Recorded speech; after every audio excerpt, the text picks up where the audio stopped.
13 de octubre de 1972, 3:20 de la tarde. En algún lugar del corazón de los Andes, a varios kilómetros de altura, un avión uruguayo vuela a ciegas.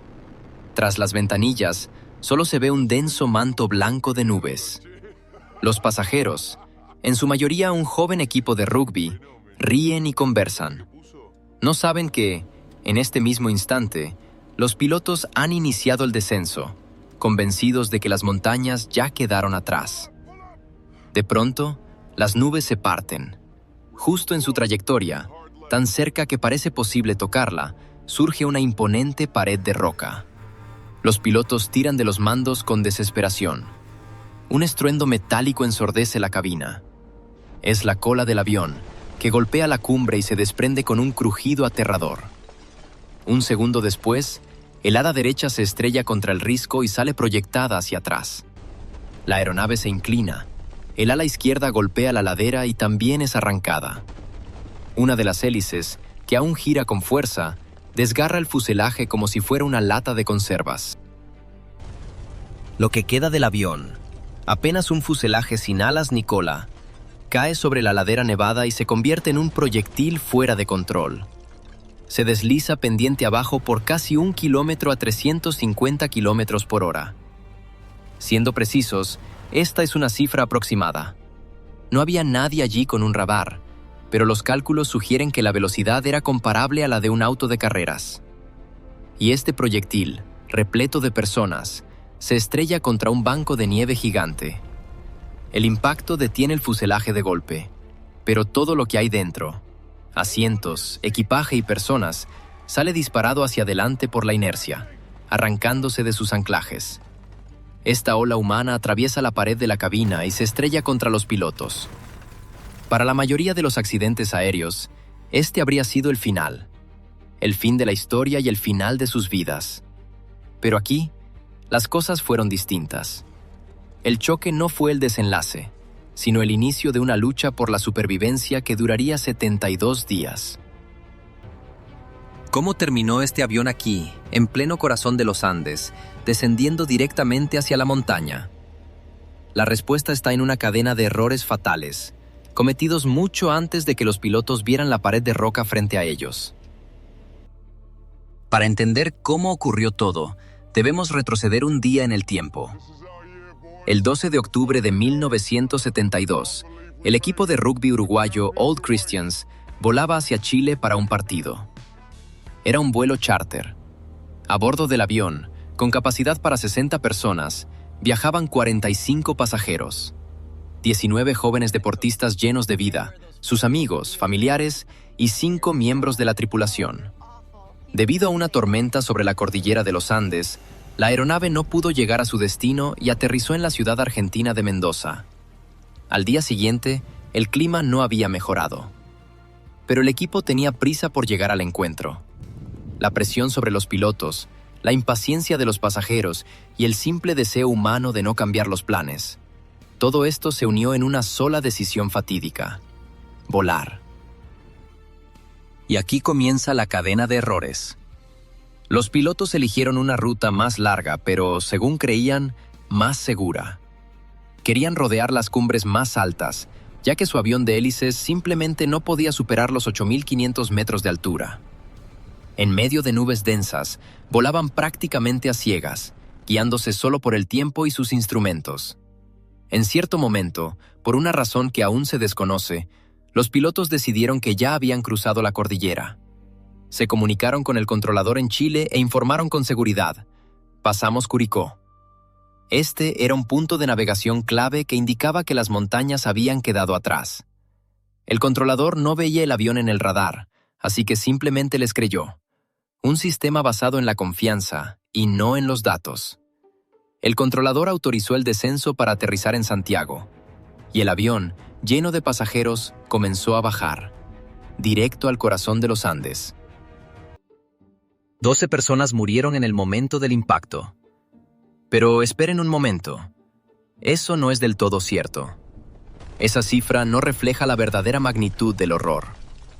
Cuando el fuselaje se desintegró y la cola se desprendió, 3 pasajeros, el navegante y una azafata, cayeron al vacío. Sus cuerpos jamás fueron encontrados. Otros 2 cayeron de la cabina poco después. Uno se estrelló contra las rocas, mientras que el otro cayó en la nieve profunda, se fracturó las piernas y murió asfixiado. En el choque final contra la ladera, murieron otras 4 personas y el capitán, quien quedó literalmente incrustado contra el panel de instrumentos. 12. Es solo el resultado que marcaba el tablero en los primeros minutos. Pero este juego de eliminación apenas estaba comenzando. Durante el transcurso del día siguiente, 4 personas más murieron a causa de sus heridas. El caos de las primeras horas fue reemplazado por un terror absoluto. El copiloto seguía con vida, pero estaba atrapado entre los restos de la cabina destrozada. Pasó toda la noche en agonía y murió al día siguiente, suplicando a los pasajeros que encontraran su arma para terminar con su sufrimiento. El arma nunca apareció. No había esperanza de recibir ayuda de ningún lado. El médico del equipo había muerto en el impacto. Toda la responsabilidad médica recayó sobre 2 estudiantes de primer año de medicina, sin experiencia, sin instrumentos y sin suministros básicos. Lo único que podían hacer era tomar a sus amigos de la mano y verlos morir. Nando Parrado se encontraba entre los heridos de gravedad. Sufrió una conmoción cerebral severa y permaneció inconsciente durante 3 días. Los demás estaban convencidos de que había muerto, e incluso colocaron su cuerpo junto al de las otras víctimas. Pero al tercer día, despertó. Despertó en un infierno de hielo, solo para descubrir que su madre había fallecido en el accidente y que su hermana, Susana, estaba gravemente herida y agonizaba. Ella murió en sus brazos pocos días después. Así, habían logrado sobrevivir al impacto. 28 personas, muchas de ellas con fracturas y heridas atroces, se encontraban ahora a 3.000 metros de altura. A su alrededor, solo había nieve, rocas y un viento gélido que lo atravesaba todo. No tenían comida, ni ropa de abrigo, ni forma alguna de comunicarse con el mundo exterior.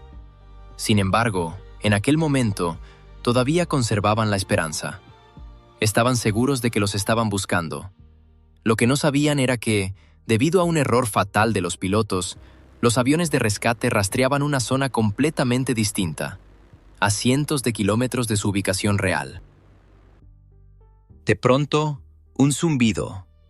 Al principio es apenas audible, pero luego se vuelve cada vez más fuerte. En medio de un cielo azul intenso aparece un punto que avanza lentamente. Es el rescate. Por fin están aquí. Los sobrevivientes salen corriendo del fuselaje, gritan y agitan las manos con lo que sea que tengan a su alcance. Pero el avión, sin cambiar su curso, se pierde tras el horizonte. Y así sucedió varias veces. Esta es la ironía más cruel de esta historia. La salvación estaba tan cerca que podían verla. Pero los pilotos no los veían a ellos. El fuselaje blanco del Fairchild accidentado era el camuflaje perfecto frente a la nieve infinita. Intentaron enviar señales, formaron una cruz con las maletas e incluso trataron de pintar el techo con lápiz labial. Fue en vano. Mientras tanto, los grupos de búsqueda los buscaban en un lugar completamente distinto. Antes del impacto, los pilotos habían comunicado coordenadas erróneas, y los rescatistas rastreaban las montañas a cientos de kilómetros de distancia. Una vez pasado el impacto inicial, Marcelo Pérez, el capitán del equipo de rugby, tomó el mando de la situación. Reunió todos los alimentos que habían sobrevivido al accidente. Este era el inventario completo: 8 barras de chocolate, unas cuantas latas de conservas, principalmente de mejillones, un frasco de mermelada, algunas galletas saladas, un puñado de caramelos y un par de botellas de vino. Eso era todo. Esos eran todos los suministros para 28 personas, y se encontraban en un lugar donde, a unos 3.000 metros de altura, no existe absolutamente nada con vida. Ni una brizna de hierba, ni líquen, ni un solo insecto. Solo nieve y rocas. Por fortuna, podían obtener agua derritiendo la nieve sobre láminas de metal expuestas al sol. Pero la comida era una sentencia de muerte. Nando Parrado recordaría más tarde cómo hizo que un solo maní cubierto de chocolate le durara 3 días. Las noches representaban el desafío más aterrador. La temperatura descendía hasta los 30 grados bajo cero. Sellaban las grietas del fuselaje con maletas y restos de asientos. Se amontonaban para calentarse unos a otros con su propio aliento. Durante los primeros días, encendían fogatas. Quemaban cualquier cosa que pudiera arder.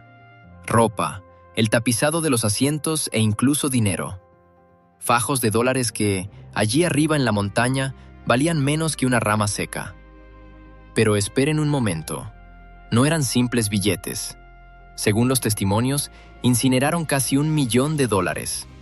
Sin embargo, aquel combustible se agotó en apenas un par de noches.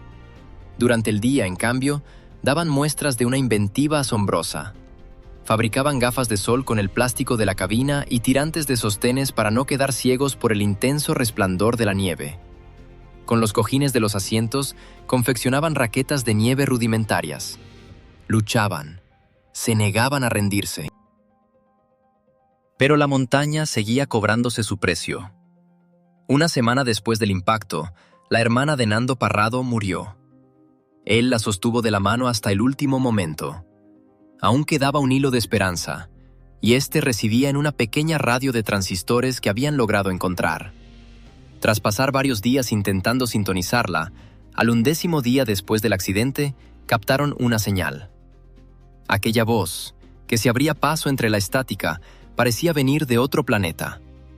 Esa voz anunció que las autoridades de Chile y Argentina, tras 8 días de búsquedas infructuosas, daban por terminada oficialmente la operación de rescate. Los 135 vuelos realizados no habían dado ningún resultado. Todos los pasajeros y la tripulación del vuelo 571 fueron declarados muertos. La radio quedó en silencio. Y en ese vacío, murió la última esperanza. Ya nadie los busca. Para el resto del mundo, están muertos. Las provisiones casi se han agotado. A su alrededor solo hay un desierto de hielo y los cuerpos de sus compañeros caídos, que han ido amontonando cerca de allí. Y entonces, en medio de ese silencio ensordecedor, alguien miró a los muertos por primera vez, pero no como amigos, sino como la única manera de sobrevivir. Cuando la búsqueda oficial se dio por terminada, Nando Parrado comprendió que ya no tenía sentido esperar a los rescatistas. Tenían que salir por su cuenta. Pero antes, debían resolver un dilema mayor. La única fuente de proteínas y calorías disponible eran los cuerpos de sus amigos fallecidos. 18 cuerpos, ordenados cuidadosamente a un lado del fuselaje. Sin embargo, entre un hambre voraz y aquel alimento se alzaba una barrera. No era solo una cuestión de asco, era un muro de fe. Ellos eran los miembros del equipo Old Christians Club, jóvenes católicos con una fe profunda, para quienes la sola idea de hacer algo así representaba un pecado mortal, una profanación al templo del alma. Intentaron buscar otra salida. Llegaron a roer las correas de cuero y el tapizado de los asientos. Pero el material estaba impregnado de químicos y solo les provocó náuseas e intoxicación. El hambre se volvió insoportable. Dejó de ser una simple sensación para convertirse en un dolor físico, en una niebla que les nublaba la conciencia. Dentro del fuselaje comenzaron las discusiones. Eran voces tenues, asustadas, llenas de desesperación. Algunos decían que Dios los había abandonado, otros que aquello era una prueba. Pero todos entendían la realidad. Sin alimento, no vivirían más que unos pocos días. Fue entonces cuando alguien, superando la vergüenza y el horror, lo expresó en voz alta. Si muero aquí, quiero que mi cuerpo los salve. Gradualmente, uno tras otro, los demás empezaron a estar de acuerdo. Ya no se trataba de una profanación, se estaba convirtiendo en un sacrificio, en un acto de última voluntad. Al final, los sobrevivientes sellaron un pacto. O, para ser más precisos, casi todos, y no sucedió de inmediato. Hubo quienes se resistieron desesperadamente, quienes rezaron pidiendo otra salida. pero no había otra opción. El pacto era simple. Cada uno otorgaba el permiso de usar su cuerpo después de la muerte, para que los demás pudieran seguir viviendo. Para dar ese paso, necesitaban encontrar una justificación no solo ante los hombres, sino también ante Dios. Y la encontraron. Recordaron las palabras del Evangelio según San Juan. Nadie tiene mayor amor que este, que uno dé la vida por sus amigos. Compararon lo que estaban a punto de hacer con el sacramento de la comunión, donde los fieles consumen simbólicamente el cuerpo y la sangre de Cristo por la salvación. Fue un intento desesperado, casi blasfemo, de encajar lo impensable en su propio sistema de valores. Un paso hacia la oscuridad, mientras se aferraban a fragmentos de luz. El pacto fue sellado. La razón encontró un motivo, pero las manos se negaban a obedecer. Incluso después de la decisión colectiva, cuando llegó el momento de actuar, nadie era capaz de obligarse a realizar el primer corte. La mente decía que era necesario, pero el cuerpo entero, toda la naturaleza humana, gritaba que no. Pasaron las horas. Permanecieron allí sentados en silencio, contemplando los cuerpos, y nadie se atrevía a comenzar. Roberto Canessa, uno de los estudiantes de medicina, diría más tarde que aquel fue el momento en que se despidieron de su inocencia. Habían cruzado el límite. Pensaban que, una vez resuelto el problema más terrible, el hambre, por fin podrían sobrevivir. No sabían que la naturaleza les preparaba un golpe nuevo y todavía más cruel. Pensaban que lo peor ya había pasado. Habían sellado su pacto y resuelto el problema del hambre. En la noche del 29 de octubre, mientras dormían, las montañas emitieron un sonido, un estruendo sordo que se transformó en un rugido. El fuselaje, su único hogar, comenzó a sacudirse. La pared de maletas que habían levantado contra el viento se hizo pedazos, y, de repente, una ola se precipitó hacia el interior. No era nieve. Era una masa sólida y compacta, tan pesada como el concreto. Inundó la cabina en apenas unos segundos, y después, el silencio. Una oscuridad absoluta e impenetrable. Despertaron en una tumba. Tenían nieve en la boca y en la nariz. Los presionaba desde todos los ángulos. Los sobrevivientes quedaron atrapados en un espacio minúsculo bajo el techo, un hueco de menos de 1 metro de altura. El resto del avión era un bloque monolítico de nieve. El aire se agotaba. Rápido. Roy Harley empezó a gritar que se estaba asfixiando. En medio del pánico y la oscuridad total, Nando Parrado comprendió que su única oportunidad era llegar a la cabina de mando. Comenzaron a escarbar entre la masa helada con sus propias manos. Alguien sintió al tacto una vara de metal. Y empezaron a golpear contra la ventana lateral de la cabina. Cada golpe era un jadeo desesperado en lugar de una respiración normal. Al fin, el cristal se agrietó. Por la pequeña abertura entró un aire gélido, pero puro. No murieron asfixiados, al menos por ahora. Sobrevivieron, pero estaban atrapados. Afuera rugía la ventisca, y el fuselaje había quedado sepultado bajo metros de nieve. Durante varios días no pudieron salir. Permanecieron en esa tumba de hielo junto a los cuerpos de 8 compañeros que habían muerto en la avalancha. Y, una vez más, el hambre se hizo presente. Solo que esta vez no hubo discusiones ni dilemas morales. No había tiempo. Tuvieron que alimentarse de quienes yacían a su lado. De personas que, apenas unas horas antes, estaban vivas. Más tarde, uno de ellos haría una confesión aterradora. Fue más fácil. Me explico, no más fácil en el sentido moral. Fue más fácil, físicamente. La carne estaba blanda, no se había congelado como una piedra, y no tenían que gastar sus valiosas fuerzas para cortarla. Una aritmética de supervivencia terrible e inhumana. Habían sobrevivido al accidente. Superaron el hambre cruzando el último límite. Ahora estaban enterrados vivos. La avalancha y los intentos fallidos por reparar el radio los convencieron de una sola cosa. Las soluciones técnicas no iban a funcionar. Quedarse allí sentados era simplemente retrasar la muerte. Tenían que ponerse en marcha. Pero, ¿hacia dónde? Quedarse quietos significaba la muerte. Por eso, decidieron ponerse en marcha. La decisión estaba tomada. Seleccionaron a los 4 hombres más fuertes y resistentes del grupo. Sin embargo, el plan comenzó a desmoronarse antes siquiera de empezar.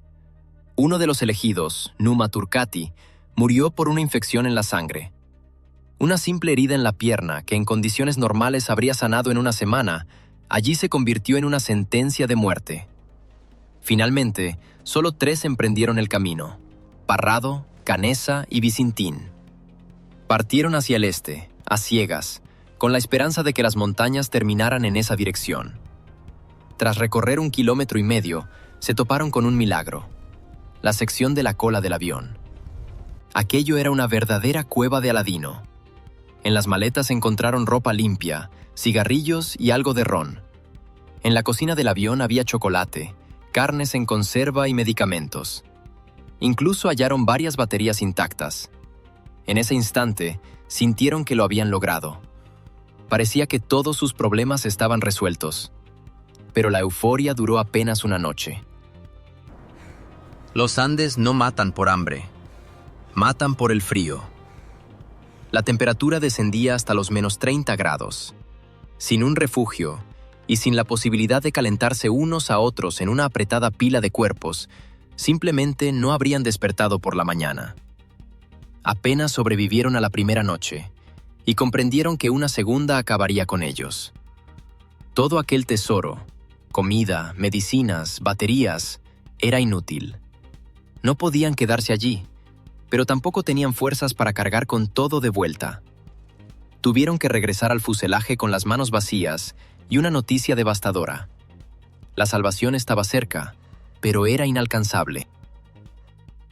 Fue entonces, en medio de esa desesperación, que surgió una nueva idea. Una que parecía brillante. Si no podían vivir donde estaban las baterías, tal vez podían llevar la radio hacia ellas. Ya no sería necesario cruzar las montañas, ni arriesgar la vida en una expedición de varios días. Solo hacía falta mover una pieza del punto A al punto B.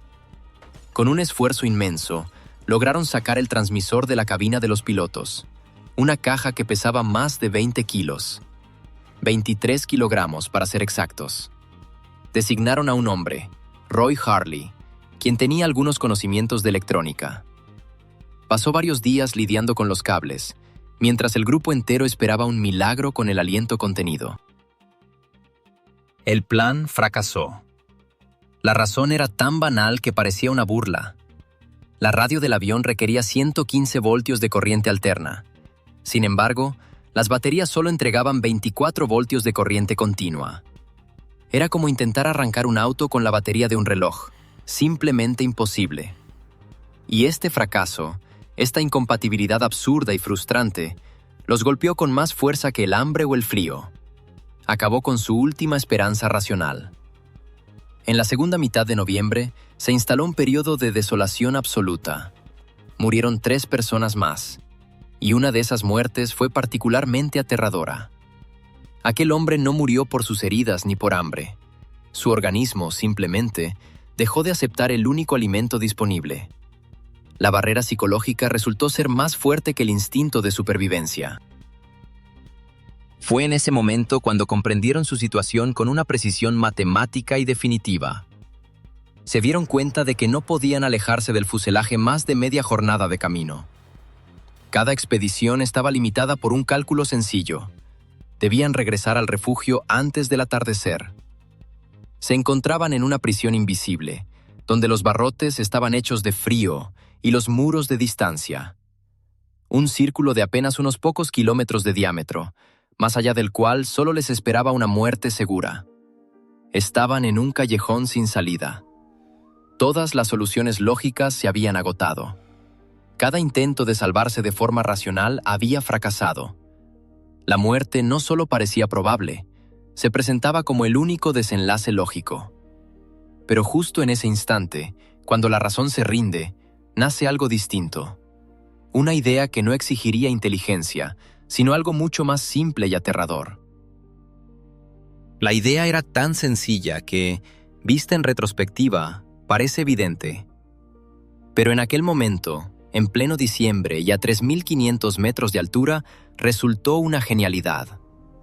No podían avanzar grandes distancias porque se congelaban durante la noche. Por lo tanto, debían encontrar la forma de dormir en la nieve. La solución apareció mientras desmantelaban el revestimiento del avión. Carlitos Páez encontró una tela impermeable que pertenecía al sistema de aire acondicionado. Al unir varios de estos fragmentos con alambre de cobre, fabricaron una especie de saco de dormir gigante para 3 personas. 3 hombres, apretados uno contra otro bajo esa estructura, podían compartir su calor corporal y sobrevivir a la noche fuera del fuselaje. Este objeto tan simple derribó los muros invisibles de su prisión. Ahora, por fin, podían ponerse en marcha. El 12 de diciembre, los 3 más fuertes, Nando Parrado, Roberto Canessa y Antonio Vicintín, emprendieron su última travesía. Esta vez, decidieron dirigirse hacia el oeste, directamente a través de la cordillera que se alzaba sobre ellos. Estaban convencidos de que los verdes valles de Chile se encontraban justo al otro lado. Solo llevaron comida para 3 días, confiando en que el trayecto sería rápido. Ese fue su primer error. El segundo sería mucho más grave. Pensaban que estaban a una altitud de unos 2.000 metros. Para ser exactos, su estimación era incluso más optimista, 1.500 metros. En realidad, el fuselaje se encontraba a 3.600 metros, y la cima que debían escalar era casi 1 kilómetro más alta. Sin saberlo, se disponían a conquistar el Everest vistiendo solo ropa de calle. El ascenso fue agotador. Cada paso exigía un esfuerzo sobrehumano. Se hundían hasta la cintura en la nieve blanda de diciembre, jadeando por la falta de oxígeno. Sin embargo, al caer la primera noche, su invento dio resultados. Apretados los 3 dentro de un saco de dormir improvisado, descansaban en la ladera de la montaña.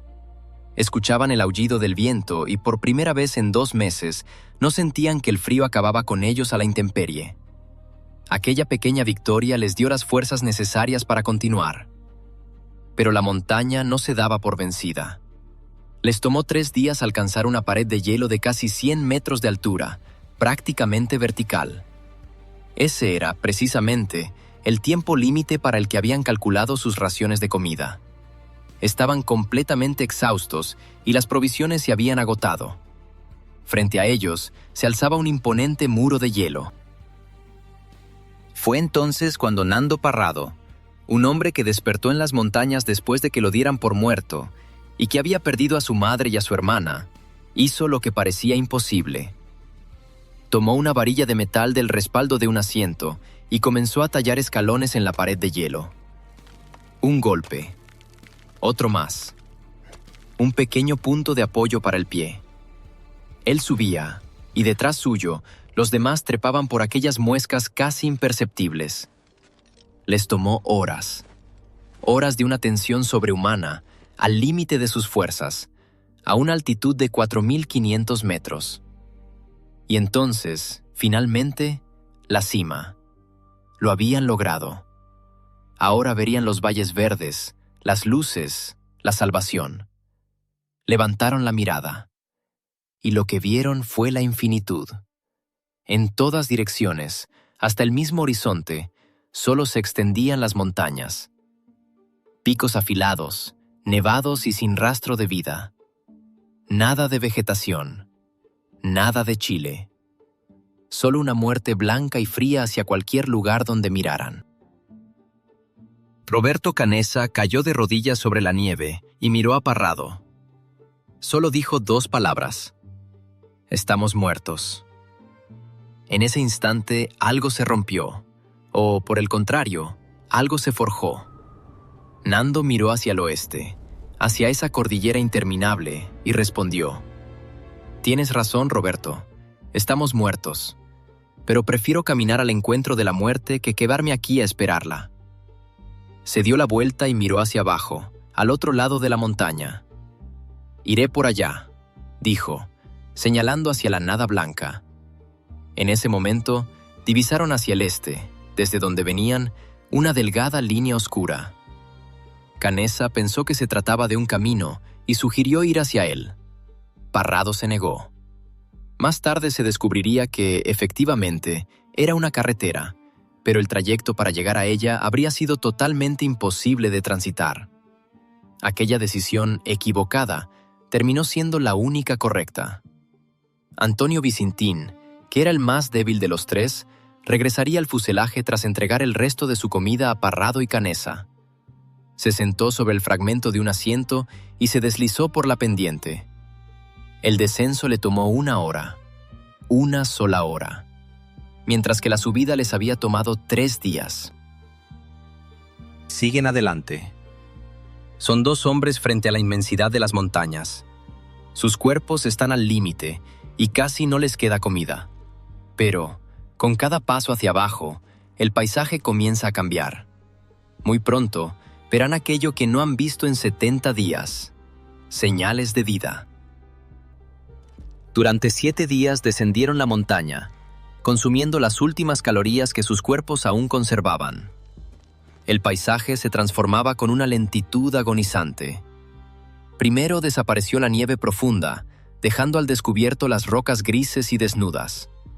Después, sobre las piedras, apareció el musgo, el primer rastro de vida que veían en 2 meses. Encontraron un río de montaña y siguieron su curso. Y pronto, la nieve cedió su lugar al pasto. Un pasto verde. Se detuvieron y simplemente se quedaron mirando, sin poder dar crédito a lo que veían sus ojos. Y luego, empezaron a comerlo. Por hambre, por desesperación, por alegría. Pero la hierba tuvo un precio muy alto. Canessa contrajo disentería. Apenas podía caminar. Parrado se hizo cargo de él. Literalmente, le ofreció su hombro y lo arrastró hacia adelante. Paso a paso. En 10 días de marcha, recorrieron 54 kilómetros. Y entonces, empezaron a encontrar huellas humanas. Una lata de conserva oxidada, los restos de una fogata y, finalmente, vacas. Vacas vivas, pastando en el prado. Habían logrado salir de la zona muerta. Al 10º día de travesía, se encontraban a orillas de un río rápido y gélido. De repente, Canessa se quedó inmóvil. Señaló con la mano hacia la otra orilla. Allí, en el límite del bosque, había un hombre a caballo. Luego apareció un segundo, y después un tercero. Eran personas, seres humanos reales y vivos. Parrado y Canessa empezaron a gritar y a agitar los brazos, pero el estruendo del río lo ahogaba todo. Los jinetes en la otra ribera los veían, pero no podían escucharlos. Uno de ellos, un hombre mayor, les gritó algo en respuesta, hizo una seña con la mano y se marchó. En ese instante, justo a las puertas de la salvación, los invadió la desesperación más profunda de los 72 días que llevaban perdidos. Los habían visto, y sin embargo, los habían dejado ahí. Se sentaron en el suelo, listos para rendirse y morir. Pero a la mañana siguiente, el arriero regresó. Se acercó de nuevo al río y lanzó algo hacia ellos. Era una piedra envuelta en papel, con un lápiz atado. Parrado se acercó tambaleándose y la recogió. Sus manos temblaban tanto que apenas podía escribir. En el pedazo de papel garabateó: «Vengo de un avión que cayó en las montañas. Soy uruguayo. Somos 14 personas. Ellos todavía están allá arriba. Nos morimos de hambre. Por favor, ¿dónde estamos?». Ató el mensaje a la piedra y la lanzó de regreso. El hombre leyó el papel y les dirigió una mirada larga, llena de asombro y compasión. Luego montó en su caballo y se alejó al galope. El nombre de aquel arriero era Sergio Catalán. Para llegar al puesto policial más cercano, tuvo que cabalgar durante 10 horas a través de las montañas. Cuando por fin llegó y mostró la nota, al principio no le creyeron. Pero la noticia del milagro de los Andes se extendió como un incendio forestal. Periodistas de todo el mundo se apresuraron a viajar a Chile. Parrado, que durante la travesía había perdido la mitad de su peso y apenas alcanzaba los 44 kilos, fue el primero en ser recogido por los helicópteros. Le dieron de comer y, aunque apenas podía mantenerse en pie, voló de inmediato de regreso a las montañas para mostrar a los rescatistas la ubicación exacta del fuselaje. El 22 de diciembre, 3 helicópteros guiados por Parrado localizaron los restos del avión. Sin embargo, la pendiente era demasiado inclinada para aterrizar. La operación de rescate se prolongó durante 2 días. Los pilotos tuvieron que mantenerse suspendidos a solo unos centímetros del suelo para subir a bordo a los sobrevivientes exhaustos. El infierno físico había terminado. Los 16 sobrevivientes estaban a salvo. Fueron recibidos como auténticos héroes nacionales. Los periódicos se llenaron de titulares que elogiaban su fortaleza y su inquebrantable voluntad de vivir. Sin embargo, una sombra se proyectaba sobre aquel triunfo. Antes del rescate, el grupo había hecho un pacto: no revelarle a nadie cómo habían logrado sobrevivir realmente.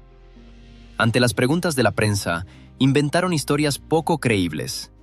Decían que se alimentaron con el queso que había a bordo, o que incluso lograron cazar y comerse una cabra montesa. Aquellos relatos no resultaban convincentes, y los periodistas comenzaron a investigar. En ese punto, todo cambió. De forma repentina, el 26 de diciembre, 4 días después del rescate, un grupo de alpinistas llegó al lugar del accidente para ayudar a sepultar a las víctimas. Allí tomaron varias fotografías. Una de ellas, publicada por la prensa amarillista, conmocionó al mundo entero. La imagen mostraba una pierna humana a medio comer. La noticia del canibalismo resonó en todo el mundo. La opinión pública dio un giro de 180 grados. Quienes ayer eran héroes, se convirtieron de pronto en monstruos y parias. El milagro se transformó en un escándalo. Comenzaron a llover acusaciones y maldiciones, junto con exigencias de llevarlos a juicio y encarcelarlos. Los sobrevivientes, que apenas acababan de escapar de un infierno, se encontraron de pronto en uno nuevo. Quizás uno todavía más aterrador. Porque en las montañas su enemigo era la naturaleza, pero aquí se enfrentaban a la sociedad entera. El precio de la supervivencia no se midió solo en los kilos perdidos o en los amigos que perdieron la vida. Ese precio lo estaban pagando en ese mismo instante, bajo el incesante destello de los flashes. Acorralados por las circunstancias, los sobrevivientes decidieron dar un paso desesperado: convocar a una rueda de prensa y revelarlo todo, sin ocultar un solo detalle. Se presentaron ante cientos de periodistas y con calma, mirando al mundo directamente a los ojos, hablaron de su pacto. Explicaron aquel acuerdo en el que, si alguno de ellos moría, los demás podrían disponer de su cuerpo para poder vivir. No hablaban de horror, sino de sacrificio, de una especie de comunión en la que los restos de sus amigos se convertían en un símbolo de vida. Y en ese instante ocurrió un segundo milagro. La Iglesia Católica, la institución más influyente de su sociedad, los escuchó. Los sacerdotes declararon públicamente que la acción de estos jóvenes, realizada en condiciones extremas para salvar la vida, no era un pecado. Hicieron una analogía con el sacramento de la Eucaristía, donde el pan y el vino se transforman en el cuerpo y la sangre de Cristo. Fue el propio Papa Pablo VI quien puso el punto final a esta tormenta moral. Desde el Vaticano llegó un telegrama en el que el pontífice absolvía oficialmente a los sobrevivientes de su pecado. La máxima autoridad moral para millones de personas lo había dejado claro: eran inocentes.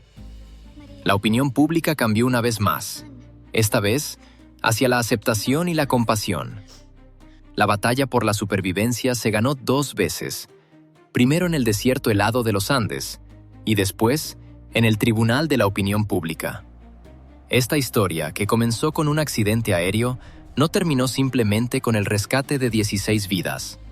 Terminó con una respuesta a la pregunta de dónde están los límites de lo humano y a qué tiene derecho aquel que decide no cruzar esa frontera, sino desplazarla.